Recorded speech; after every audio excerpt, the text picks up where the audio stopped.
Get a room. If the Apollo new Transformer, the first words it would say to Dean would be, "I love you too."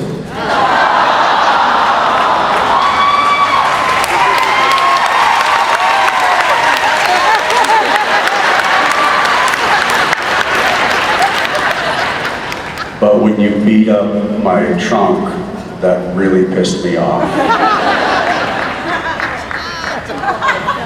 And I'm gonna stop with that.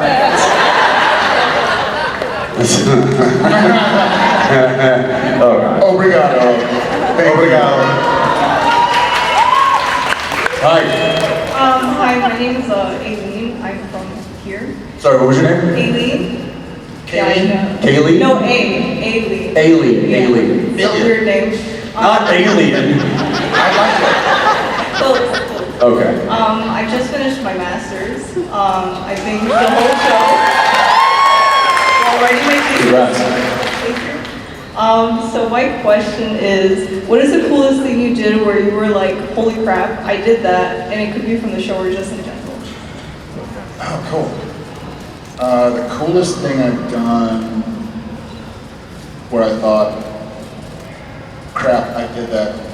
I think show-wise, we had some pretty big, so even though he and I both are athletic guys, always have been growing up, we like to do our own stunts. They still, the studio and the network still by and large want your stunt doubles to do the majority of the work, but he and I are so fucking stubborn. And we're like, we'll do it. Yeah, we'll try it, whatever. And so there were a lot of stunt sequences that were long and arduous and difficult that he and I would do, and our stunt doubles would do as well. I think of like Shapeshifter, or it was called Skin. That fight sequence, the finale, the barn fight sequence was a giant day.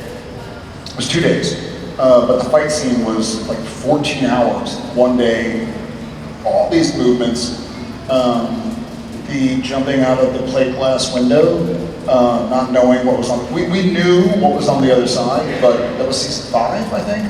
We were running from, I think, Alistair, and we go through the window and drop farther than this, and there was it was a stunt window, but it was stunt stained glass, and so we were just like, all right, it's been fun, let's go, and action, and we go and jump through and free fall onto the pads. Thank God we're still there. So work-wise, I think those instances, I kind of go like, oh yeah, that was cool. Oh yeah, I was young and I could heal. Not like now. Person-wise,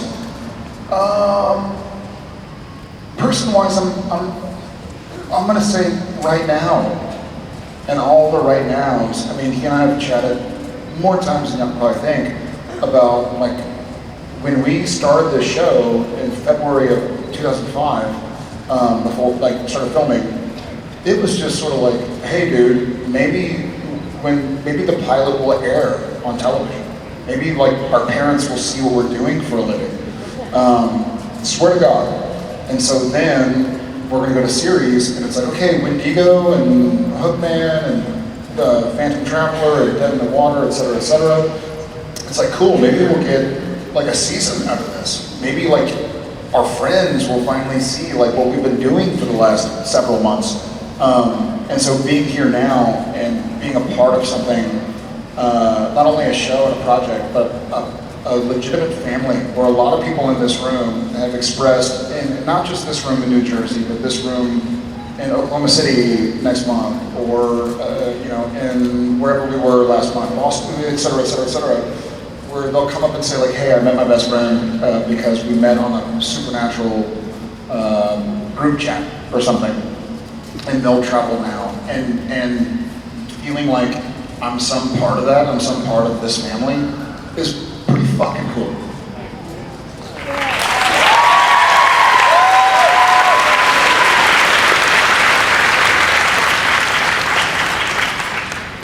We were up in the green room and I found a putter and a golf ball. And Jared put a cup about, 10, 12 feet away. And I took one stroke at it, rolled right into the cup, and I just walked away. First try. Mic drop. And here's the thing, I love to do like those kinds of like, remember we were in like the hair and makeup trailer, at the end of the day, we would go back in there and we would like wash our makeup off or if we had blood or, whatever, prosthetics and stuff. And they would give us, like hot towels to kind of like clean us up. And the basket for the dirty towels was, probably where the keyboards are. Yeah.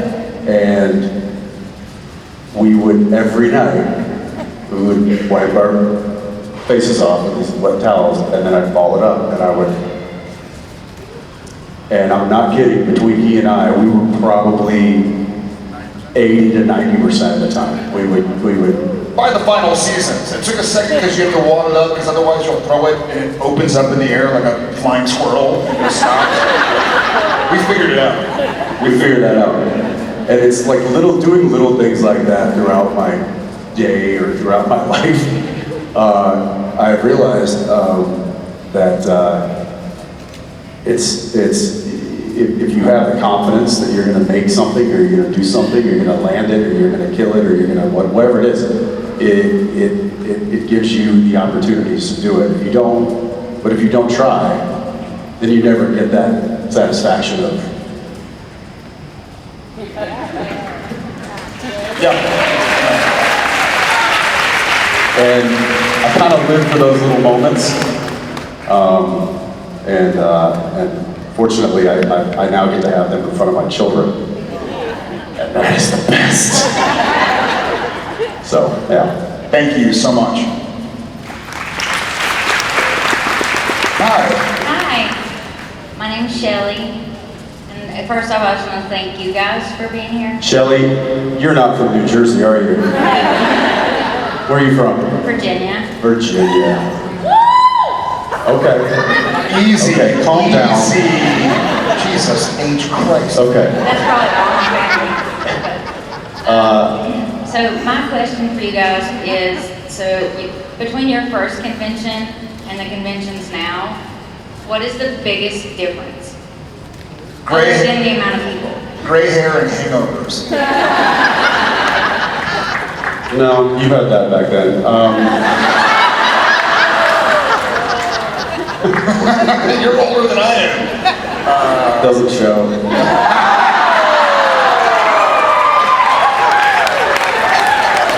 Okay, wait, I guess it does.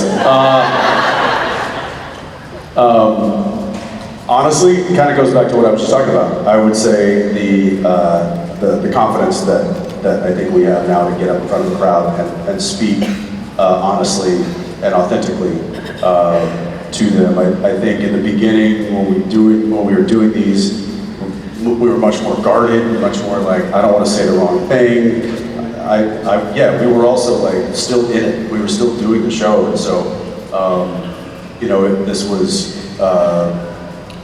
I'd be nervous. We'd be nervous, and I think the more repetition you get into doing something that makes you nervous, the less nervous you get, and the more confidence you get. So I would say that's one thing that has changed.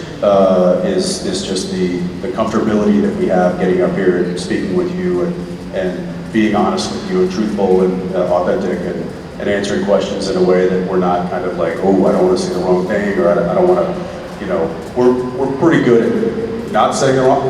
I'm pretty good at not saying the wrong thing. But no, I definitely think just overall confidence in getting up in front of a crowd and speaking. That was not something I was really great at. And I know that people are like, you're an actor. I'm like, yeah, but I'm not in front of a crowd. I'm in front of a camera and a camera crew of 15 people like that are all doing jobs. So this is much different than being on set and being in front of a camera. And I would say the confidence level has increased and the nervousness has decreased in the years that we've been able to do these. Yeah, I agree. And I'll say, we may be saying the same thing, just with different language, but I think for the time when we were filming Supernatural, which was 15 years, I enjoyed all of these and I enjoyed all of these, but I still felt like I was on the job. And so I still felt like there was, and not like I was thinking about it consciously, but I think in the back of my head, I still had work to do, and I felt the responsibility of 1,000 people or however many people taking the time out of their weekend, saving up money to come spend a weekend with these two yahoos and the rest of us. And I was like, I don't want to fuck this up, man. Like, I noticed, like, I went to conventions before I was ever a guest at a convention. I remember, you know, getting an autograph from Richard Kyle, who played Jaws on James Bond movies. So I've been in the auditorium looking up at stage. And I remember thinking how much of a stretch it was for me at the time to go and get an autograph and get a picture and buy a movie poster, Spy Who Loved Me. But even a couple, Moonraker. Anyways, digress. But I think even though I enjoyed them so much, and I enjoyed seeing Billy and Mike and Norton, wherever the hell he is, and Rob and Rich and the gang Misha, I still felt like, okay, I still have a job to do. Like, don't get too cozy. Whereas for the last 4 years, give or take, I've been able to enjoy this little show called Supernatural that I'm a fan of as well. So I'm like, my brain and my heart are out there with y'all, like looking up, going like, tell us about the show, et cetera, et cetera. So I think for me, it's the confidence because I don't feel any longer like I have a job to do. I feel like, hey, we're all here to talk about something we enjoy, not to give each other like further responsibilities. And so they've been really, really enjoyable, and I've loved every bit. Thank you so much.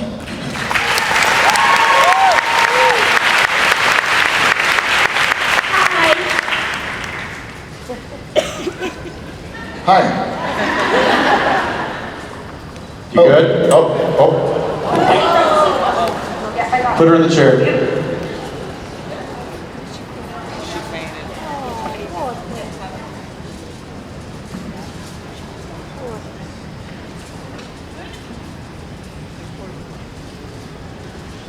You want to take a minute, or do you want to ask the question in the chair? Take a second. Take a minute. Yeah. Okay. Can we get our water? We can come back to you. Water. We'll come back to you. Yeah. Yeah. Take a breath. Yeah. We're good. You're next, of course. It happens when I look at him all the time. It's fine. I get it. That's why I stay right here. I get it. Yeah, just stay behind me. I don't want to. All right, we'll switch gears over here, and we'll come back here. We'll be right back. She's good. She's cool. Just take a breather. Way to go, Sharon. Hi. Hi. I'm Ashley, and Okay. Next. I always tell my friends that I will always be a Team Mean Girl when it comes to Gilmore Girls. Goddamn right you will. I almost responded positively to that until whatever. But my question's for you, Denton. Whatever. But then what? My question's for you. Yeah. What's it like being the least favorite dean up here? Okay. Whatever. Yeah, what is it like? There are still bloopers to this day that my friends and I quote, and I wanted to know which one, if there are any, that you still use in everyday life. Bloopers? Yes. Oh. I mean, there's certainly a lot of bloopers from a variety of bloopers. Are you talking about Supernatural specifically? Okay. Yes.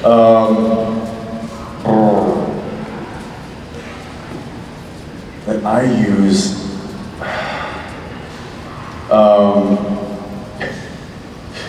Anytime something like spills or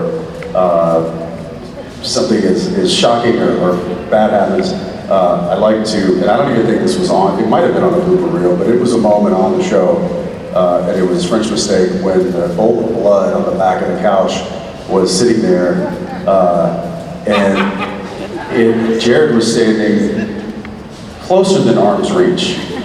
It was right there. And it started to tip. And it was a bowl of movie blood, and it started to tip, tip, tip, tip, and all he had to do was this. That's it. That's all he had to do. To save it from going all over the couch and onto the floor and making us have a half an hour reset. But instead of just doing,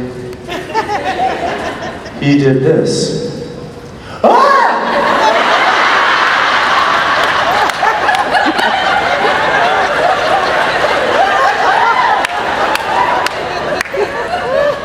And then immediately looked at me, who I was standing over here, and I just go,